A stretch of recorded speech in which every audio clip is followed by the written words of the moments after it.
Hey, what's up, everybody? This is Dustin, Vice President, Soul Focus Group. Today, I'm going to be your host and kind of flip the chairs around and interview our usual host, our senior consultant, Brother Martin Friedman. How you doing, Martin? Hey, Dustin, I'm doing great, man. It's kind of fun to be back in this seat. I'm excited. Yeah, it's a little fun for me to be in this seat, and especially for the conversation we're going to have today. And I just got to tell you, Martin, I'm super excited for this podcast. As Yes, you sir. know, but maybe our listeners don't know, we recently received some negative reactions to a podcast you and I recorded back in the heart of the pandemic. That podcast was called "The Virus of Whiteness," and spiritually for us at Soul Focus Group, it's really important that we take responsibility for all aspects of our work and the communications that we put out in the world. And definitely neither you nor I could foresee this reaction when we decided to name the podcast "The Virus of Whiteness." I mean, in many ways, it was really kind of attaching to the energy that was happening in relationship to COVID-19. But some people felt harmed, hurt by that, and Mhm. of course, clearly, it wasn't our intent to cause any harm whatsoever. But we fully own the impact of that harm caused, and for that, we apologize. And this conversation for our listeners, everyone that's consuming this specific podcast, we want you to know that this conversation that we're having around the country about racism, and more importantly, moving to human solidarity, is sacred to us. And Mhm. you know, us deciding to use the title "Virus of Whiteness," number one, allow for a distraction to the very important work that has been happening. Not only important work, but really beautiful and impactful work that's been happening in Indiana. I mean, we were really connecting with people at a real human level, people who maybe, weren't uh, necessarily interested in truly engaging around the conversation around racism. And I felt like, to see people really open up through the process that we were bringing was beautiful. And so, you know, I feel concerned that this podcast, the title of the podcast at least, not the content necessarily, but the title Mhm. allowed for a distraction. Now, for us, and many of our listeners have heard us say this many times, everything works in our favor, and everything is a catalyst for growth. And we're going to use this experience to be much more mindful moving forward around language, especially language that will distract from the heart of the message. So this critique was an opportunity for us to sharpen up our message so we won't have distractions, some distractions that are potentially politically motivated, ideologically driven, that keep us from really centering in on the important conversation around human solidarity that we must have in this country to move forward and become one, finally become one, because as a nation, we've never really been one. And so, I want to start off, Martin, by I know there's a large segment of our society that gets really triggered around examining whiteness. And as you know, I know many of our listeners are either know or are exploring whiteness, just like blackness, Latino-ness. All those are socio-political classifications. They really don't define who we really are, but they've been imposed upon humanity. And each of those classifications carry worth, value, place within this society that's been built upon race. And so, Mhm. as we seek to examine whiteness, we're really examining the socio-political nature of the classification, not the inherent humanity of the person behind the classification. Whiteness, like all other racial classifications, serves to keep us disconnected from our inherent oneness. And it's our intent to interrupt that disconnection so we can build human solidarity. I keep wanting to say Right. return. Ultimately, we were in human solidarity, but there was a disruption and the creation of an alien classification system like race served to disrupt the natural oneness we ought to have and have had in many places as a human family. So having said all that, Martin, as I said, there's a lot of confusion around this notion of whiteness. And again, there's a lot of intentional confusion being sowed by political ideology around whiteness. But I want to ask you, because I know you spent, the past 25 years really seeking to understand whiteness and how whiteness as a classification separates you and other people now called white from a historical perspective from humanity. So I just want to ask you to shed some light on that, and of course, take your time and anything else you want to add to this conversation as we begin. Yeah, thank you, Dustin. I think that was, all of that was beautifully stated. And, I've just been a part of that work a little bit in Indiana, but I've been following the work that you've been doing. And I know that you have reached a cross section of people. And I've heard you talk about the work that you've done in Indiana and how you've connected with firefighters and police officers and government folks that you probably wouldn't have in like previous incarnations of this work.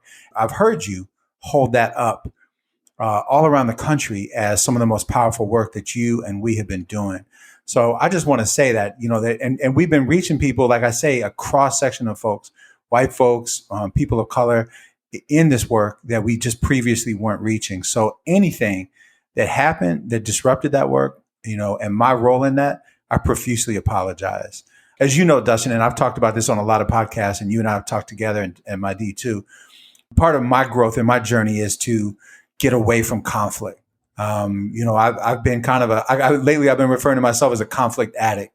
And, I've been in conflict since as long as I can remember, arguing and convincing. And, my grandfather, was training me to be a lawyer at 9 years old. You know what I mean? Like everything was about convincing, arguing, being provocative, winning arguments, being in competition. And that carried on into my experience with the anti-racist movement, as you know. And the way that I used to train was often a very provocative, sort of conflict-oriented training where we would, we would say provocative things to like draw people in. Like at first it would kind of push them away, but then, we would be like, oh, well, we're so skilled. Once, once they have their emotional reaction, then we can get them and we're going to pull them back in. Right. And, that's not our style at Soul Focus Group.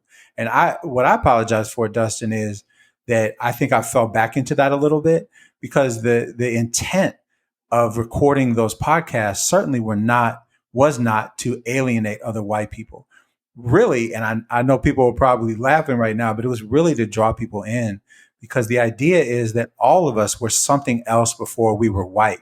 And that's the place we want to connect, right? And so the fact that it had the opposite effect is not cool. And like I said, for that, I profusely apologize. Yeah, and Martin, I know from conversations you and I have had offline is that this is just another opportunity for us to become better at what we do. And, yes. As I mentioned, everything works in our favor and everything is a catalyst for growth. And I hope those who were harmed by this could also allow themselves to be open to maybe, sometime in the future, engage in a conversation. Because what I would have loved to have happened, if somebody would have just picked up the phone and called and said, hey, we saw this. This is the feelings that came up. Let's have a discussion about this. Where are you coming from? At least hear us out before, I know some of these same people are adamantly against, cancel culture, which we are too, right? We don't think that's healthy at all. But just to take a title and presume intent, can not allow for true connection. And that's all we're seeking. We're not seeking to impose. Maybe you might disagree with everything that we say, where we're coming from. That's okay, right? But we think there's a way we can connect on a human level and at least begin to talk and listen to each other, because we're just talking past each other so much. And it's just, that's dragging our country down to the lowest common denominator, where the bonds of affection are extremely severed right now. And if we don't do some serious work to turn this around, we're headed for a place where no one wants to go.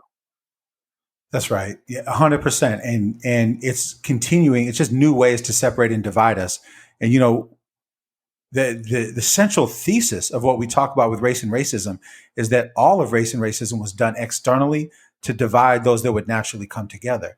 And now we're just all of us are doubling down on that on both sides of the aisle. And one of the things I've been proud about in terms of all of the different podcasts we've done is that we've said that there's just as much contention and conflict orientation on the left as there is on the right. For us, this is not a left-right, Democrat, Republican, is not at all. Definitely. And I know, going back to what I said before, Dustin, one of the things you were most proud of is you were connecting with folks who identified as Republicans. They were, feeling what you were talking about. They were hearing you and they were absorbing what you were saying. So, we just want to be so clear that we are all about human solidarity. We are not about separation and division anymore. And we understand that even with a different intent, that was the impact that the title had on folks.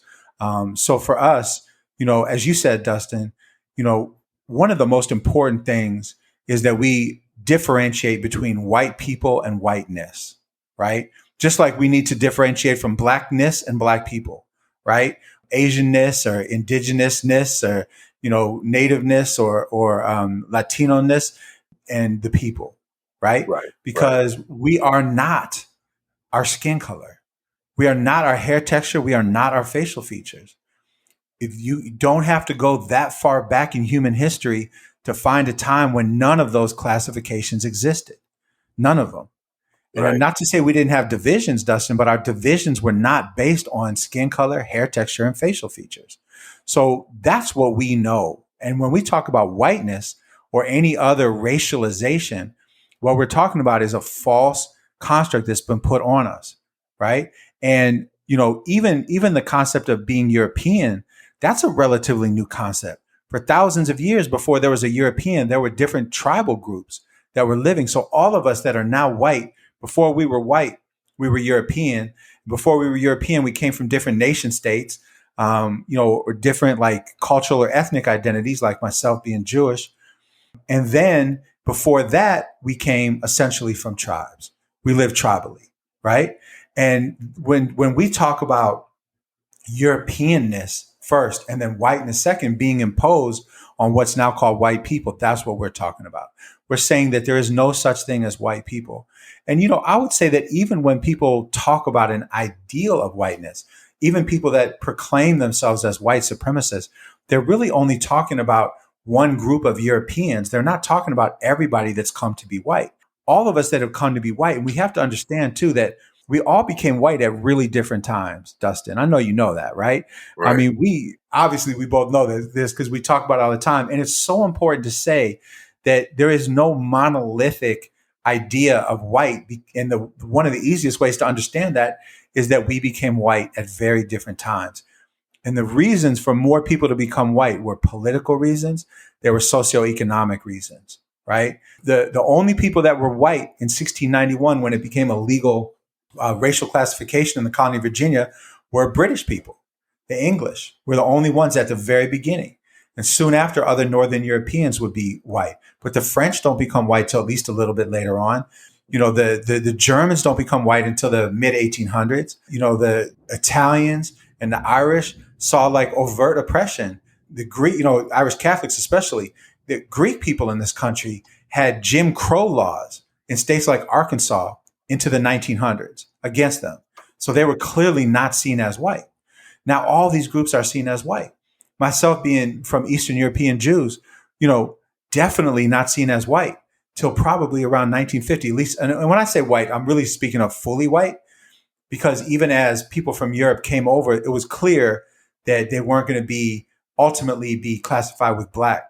Early on, there was a lot of classification of all of those groups that I just said that were considered to be closer to black than white. But it only takes a generation or two, maybe three, maybe four, in some cases, where we go from not being seen as white to being white. So white is something that you can become. If white is something that you can become, it is not genetic. It is not innate or inherent. It is a political, a socioeconomic and political classification that you literally can become over generations or in your lifetime.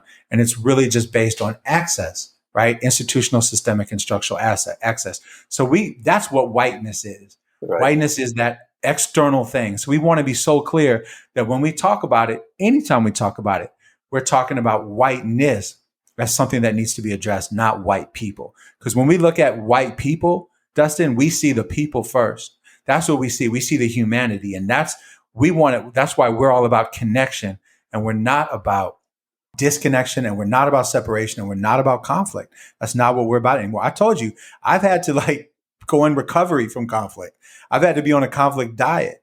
And I know now that that's not the way that we're going to get to equity and to get to, the place that all of us say we want to be, which is a place that's much more harmonious. Beautifully said, Martin.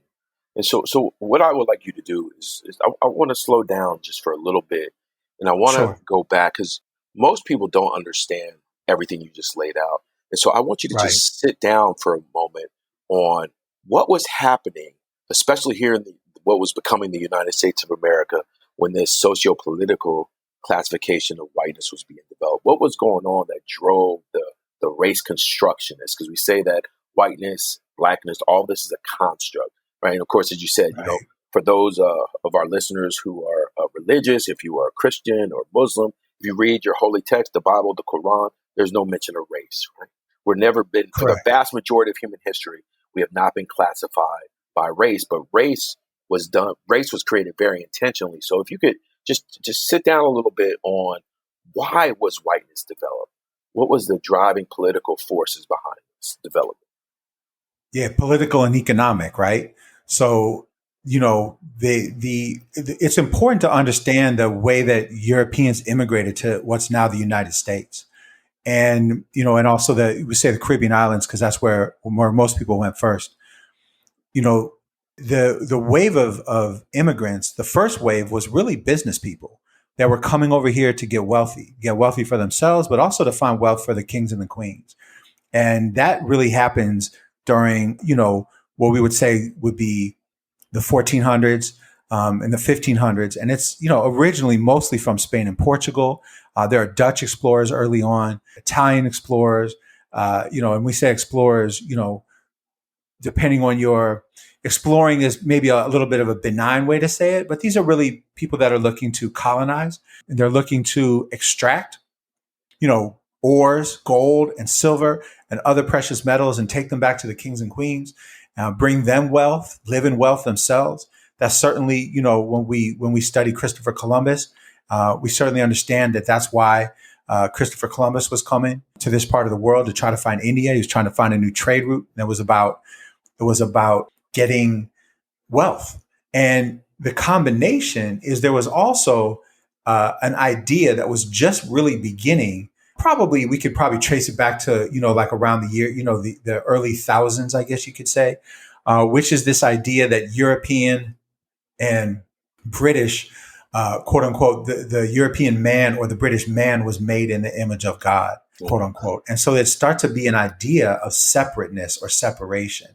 And so when we look at what will become whiteness, we see a socioeconomic, political, and political element to it, right? Because this first wave of people coming over here were, people that were looking to be wealthy, and then basically the servant class that were supporting them, right? And sort of the middle people, if you will, the accountants, the people that were kind of in the middle, but it's really driven by businessmen. That's the first wave that comes over.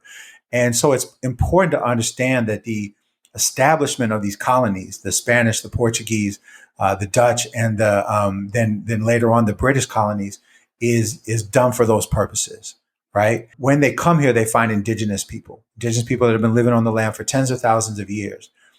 Obviously, they're coming with a different mentality. They're also coming with different technology around being armed.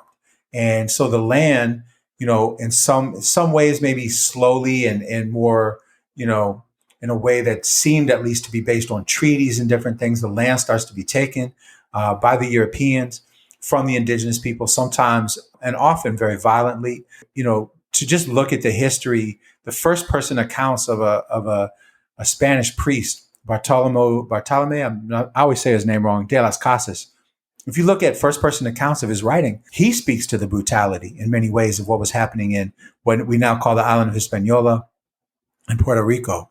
And, and this was done because they were trying to look for gold, silver, other ores, other valuable things. And the mentality that went along with it is we are made in the image of God. And the people that you find in these places, they would be called like savages. They would be called infidels. People in Africa were called Saracens. So the names that were used were a name that always placed them below the Europeans that were landing in these areas. So part of what we see when we see whiteness is an assumed superiority because the people that you find where you go are not on the same level of humanity that you are, right? And so, what happens next is, we get other waves of European immigrants, many of whom are actually trying to escape oppression, right? Many of whom are coming from abject poverty that are living in, or that have been, held in debtors' prisons. because they were, they were trying to rebel and reclaim the land that had been taken from them by the gentry, by the kings and the queens. They're offered the choice of staying in debtor's prison or coming over to the New World, which is, would become the colony of Virginia, the first successful British colony. So the way that race starts, because like you said, we have no recorded history of race that goes back thousands of years. People will be mentioned, as you said, in different documents like the Bible. They will be mentioned sometimes by their features and by where they come from, but they were never talked about as black or white or races based on skin color. There was always ethnicities, right? So the colony of Virginia by 1620, because you have the people of African descent that have come, originally they weren't not considered slaves because there wasn't legal slavery for anyone that had been baptized Christian, and the original Africans had been baptized Christian. So when they come over, they're a type of indentured servant. You have the indigenous people, some of who have been indentured, many of whom who haven't. And then you have the British, and you're starting to have other Europeans in the colony of Virginia. That would be the basis of race and races as we understand them now in this country. Did not exist before then. And as you know, when I talked about it being a tool to divide, the people that they were brought together by oppression. Not the business class that came over or those that served the business class when they first came over, but the class that were truly oppressed. They have more in common with the person of African descent and the indigenous person who are suffering oppression than they do with the wealthy landowner, right? Or the gentry or the House of Burgess, which is the original ruling, government, which is really an upper class ruling government. This government does not want people to get together in natural ways. You mentioned this earlier. They don't want people to have relationships with each other, sexual relationships, romantic relationships. They don't want them to run away together, to come together and take power from the people that were in power over. They don't want people to rebel. They don't want people to run away. They don't want people to hook up and have babies because this all affects their political and economic bottom line. This idea of race and racism isn't something that people came to this country thinking this is what we're going to do, but it's a form of divide and conquer that fell into their laps. And that's really where race comes from, where blackness comes from, where whiteness comes from, where quote unquote, Indian or Native Americanness comes from, because those were the original three people. And there was an external idea to divide people up. And they did that by treating people differently, either granting access or denying access through courts, through statutes, different codes called slave codes. This was how whiteness, blackness, and racism was developed, why it was developed, and it was used to divide and conquer people that would naturally come together. Thank you, Martin, for that history. And as I was listening to you talking, Martin, and I think this next question really gets to the crux of the issue of whiteness. Understanding that with each racial classification, there was human worth and value assigned. So as we think about blackness, in the minds of the race constructionists, blackness was seen as further from God, as less than, I want to say second class citizenship, but as we move into slavery, that's fifth class citizenship all the way up to Jim Crow. And we could also say now, as we look at, statistics and data across every system, around outcomes, that Black people are faring worse around health outcomes, infant mortality outcomes, access to quality prenatal care, incarceration, poverty, values of homes, the list goes on and on. And so that ideology was imposed upon Black people. And then there was an internalization process through our groundwater. But there was also an ideology of more than assigned to whiteness. And, one of the things that you will hear us talk about from the Soul Focus Group is this ideology now lives in our subconscious programming, or what we might call our groundwater, our individual and collective groundwater. And it's because we have not healed from the worth and value assigned to these different racial classifications. We say that consciously, we might not ever want to harm anyone else, but we will go into systems and institutions and replicate the disparities, the racial disparities that we see generation after generation. And so what I would love for you to speak about, and again, Martin, this is more of a spiritual question, is, what does whiteness connotate? That's the first part of the question. And then secondly, where is the liberation for white people to really start to go into the shadows of whiteness and start to go to those places and pull out, what is the harm done to me? Because again, Martin, so much of this conversation around racism, and rightfully so, has been centered around the harm to people of color. But we know equally that those who've come to be classified as white are harmed by this alien imposition of a human classification system. And so I'd love for you to speak to question 1 and question 2. So question 1 is whiteness to white people. We have to understand that all of our ancestors were something else before they were white, right? So if we understand that, and again, it's true for Black folks and everybody else too, that before we had these racial classifications, however many, decades or centuries you have to go back, but we can all go back to a time, right? So the first thing that whiteness is for us is it's a false way of identifying ourselves, because there didn't used to be white folks. So if it's a false way of identifying us, so why would anybody want to identify another person falsely? I would say it would be to control them, to control them physically, but also to control them emotionally, to tell people that you are either more than or less than based on, as we know, Dustin, 0.02% of our genetic makeup. We're 99.98% the same, right? We are at our core, we are the same. When we talk about assigning worth, it's absurd because we are 99.98% the same. That 0.02% it just mathematically, it can't be enough, right? To bring about the kind of value and worth, putting one group of white at the top as the model of humanity and degrading another group of Black and saying that people from the African continent aren't even from a place, but they're from a color, and the color is Black, right? To say that is absurd. So why would that be done? It would be done to control people, to give people a false sense of who they are, so somebody can profit. I see whiteness as something done to us. It was done to us. I'm not talking about the essence of who you are. If you're listening to me and you say, but my ancestors were from Europe, yeah, that's the essence of who you are.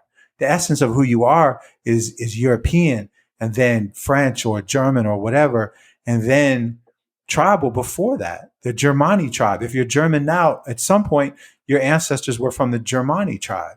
So whiteness was put on us so that we would start to feel separate from the people that we would naturally be together. So whiteness to me is a false classification that's actually been used to control us and to keep us from realizing our true human potential.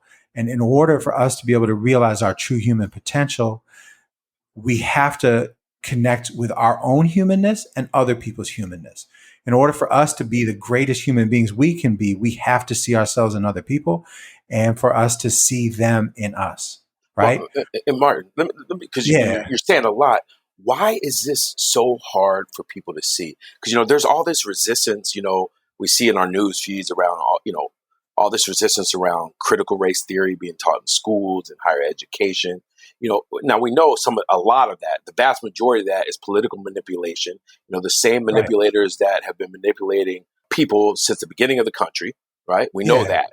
But what is going on a spiritual, emotional level that is serving as a blocker for people to really dive past their initial impulse to resist this conversation? Because when you're told something about yourself and about your worth, generation after generation after generation after generation after generation, it's really hard to not believe it. When you keep being told the same thing over and over. And here's the thing, right? Like, whiteness has been used to keep poor white people poor, right? Now, I really hope folks are listening to that. Whiteness, racism, and whiteness have been used to keep poor white people poor. There are numerous examples of moments in history, movements in history at different times where white folks were getting together with people of color. Martin Luther King, towards the end of Martin Luther King Jr.'s life, Dr. Martin Luther King Jr.'s life, he is bringing poor people together, as he would say, across all races, creeds, and colors, and religions, and everything. And he's bringing them together to live at the Capitol Mall, in Washington, D.C., so that folks can get changes, economic changes. And it's racism that breaks up that movement. It's racism that breaks up poor people's movements all over. And it's white folks who think that whiteness is the defining factor of who they are. That's what keeps breaking it up. And that's what makes it hard to see. All we're saying, Dustin, is whiteness is not our defining factor, should not be our defining factor. But when you're told over and over and over again that that's the main defining factor, and it means that you're better than, and it means one day you'll get the full rights of wealthy white people. You and I both know there have been poor white people in this country for hundreds and hundreds of years, generations of poor white people that can trace their ancestry back to indentured servitude. And one of the reasons why they remain poor is because they feel separate from people of color who are in the same situation as them. So they're not getting together with them. And that was intentionally done. After Bacon's Rebellion, which we call a mixed race army of poor people, that's when we see white used as a legal construct for the first time. And the entire purpose, and there are letters written back and forth between people in England and the House of Burgess in the colony of Virginia that say use that as a strategy to break people up. And it wasn't just a physical strategy, Dustin. It was a psychological, manipulative strategy. It was a strategy of inserting ideas into our subconscious programming in our groundwater that literally get passed down generation to generation, that we should align ourselves with people who look more like us, who ultimately get the same racial classification as us, even though they're not out for our best interests. So we as white folks now, will adopt an ideology that aligns ourselves with the wealthiest white people, as opposed to aligning ourselves with people that are in the same economic position as us. So whiteness, unfortunately, has been embedded in us psychologically to get us to think certain things about ourselves in relationship to other people. And it's what keeps us from unity. That's the bottom line, the spiritual cost. Everything we say when we talk about white people needing to be on a journey to deconstruct whiteness, what we're saying is we need to return back to our authentic self that existed ancestrally and maybe in our own lifetime that existed for us before we were defined as white. That's all we're saying. Because we're saying that we have been separated from the essence of who we are, and that whiteness as a false classification that was put on us was used in a way that we would call dehumanizing. We don't believe anybody can be dehumanized by another person. But the idea of dehumanization would be a false idea externally that's used to separate you out from your authentic self so that people essentially can profit off of that. And that's what we think is happening right now. We don't think it's happening right now, Dustin. We know it's happening right now. And I believe that every white person at some point knows that we are something beyond white. Go ahead. So on that note, Martin, we've said numerous times in the podcast that whiteness is a socio-economic political classification, but it also is very much a psychological, emotional badge that you can carry with you that has a profound spiritual cause. And so I like to close the podcast off with a very vulnerable question for you, because, a lot of times we can talk about this intellectually and theoretically, but, the question around liberation, ultimate liberation for people, white people listening to this, and not just white people, but for everybody seeking to understand why we are where we are as a nation right now, while we're still producing essentially the same outcomes we produced prior to the civil rights movement. I know you and many other colleagues within the Soul Focus group are doing some next level work around addressing the impact of whiteness on your life. And so I want you to talk not about someone else, even though this is a message to other people, but what has been the liberation for you in beginning not only to examine whiteness, but to also begin to shed some of the oppressive chains of whiteness in your life in terms of your relationships, your relationship to yourself, etc.? Honestly, for me, I think about the old saying that the truth shall set you free. For myself, the liberation has been to understand that in my own life, I've been able to identify ways that I have felt separate from myself that I can trace to whiteness. Being a third generation immigrant, the third generation from immigrants to this country, and looking at how I have been distanced from my ancestors. When I look at, ways of being that I feel like separate me from other people. And when I say that, what I mean is I feel like that one of the costs of whiteness has been the cost of feeling just natural, like having natural responses, being in natural relationships with people other than your family members, with people that you might not have something in common with, but being able to walk through the world and just feel a natural connection to other human beings. I believe that part of the way whiteness functions, I've suffered from that. There's been a cost to me of being able to feel connected to other human beings and to myself and my own humanity, not in a conceptual way, not like, oh, I'm connected to myself. I am who I am. Not that way, but I'm talking about in the deepest, most spiritual place in myself that I have felt that there's a disconnection. So the liberation, which comes from me understanding the truth behind all of this stuff around race and racism. The liberation for me it's a return back to a self that existed and can exist beyond a racial classification, right? And really exist beyond any classification. That's when I believe we will really start to be able to reconnect as human beings. And that feels liberating to me. All this separation we have right now feels constricting to me. It feels like a type of almost like an incarceration, like we're incarcerated in these identity boxes. Do you know what I'm saying? I do. Like we have been separated out from our true and authentic self. And I'm not saying that in an esoteric way. I'm saying that in a very real way.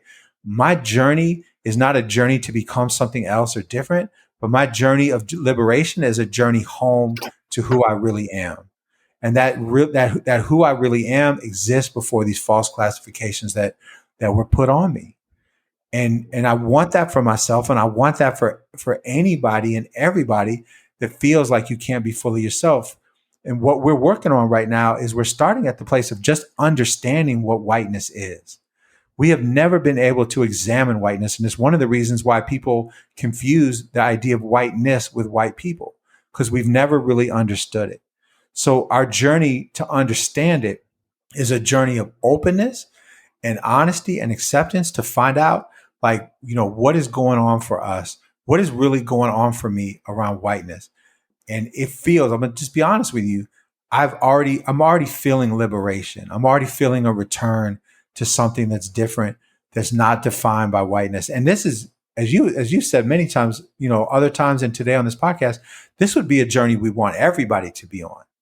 Right? We want everybody to be on a journey to understand who they are beyond just racial classifications. That's right. The difference, and we haven't really talked about this too much, but one of the ways that whiteness functions as it does, Dustin, and I know you know this, is it asks us to not examine our own race. Whiteness in many ways has been the deracialized race in a racialized world. And that causes a lot of confusion. And it causes us to be in conflict with ourselves because we think we're not being racialized, but we are. Because this is a racialized country. Thank you, and that's Martin. that's something that we need to be liberated from. I want to be liberated from that. I feel you, man. I feel you. And I appreciate your energy on this podcast, Martin. And, again, we want to extend, both of us are part of a spiritual process that relies heavily upon amends. And we, again, want to extend our sincere amends for anyone that was harmed by the title of the previous podcast. And we want to ask people to allow themselves to be open and to courageously explore the content that's right. embedded in this podcast. And of course, we're open anytime you want to have a dialogue, a thoughtful, reasonable dialogue. We're open to that. Our mission is to restore human solidarity. We know that fundamentally we are one human family, and there have been forces that have attempted to divide and separate us out for their benefit, and we have an opportunity, and we're always presented with this opportunity, redemption and restoration of the human family.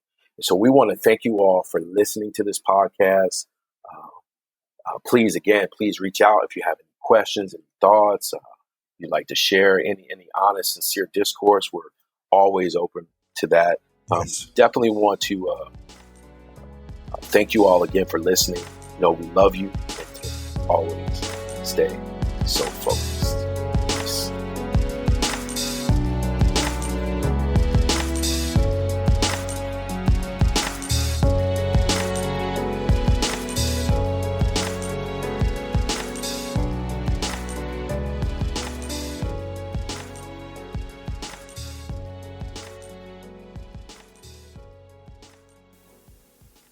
If you wish to support and represent the Soul Focus Group, check out our apparel store at our website, www.soulfocusgroup.com/shop.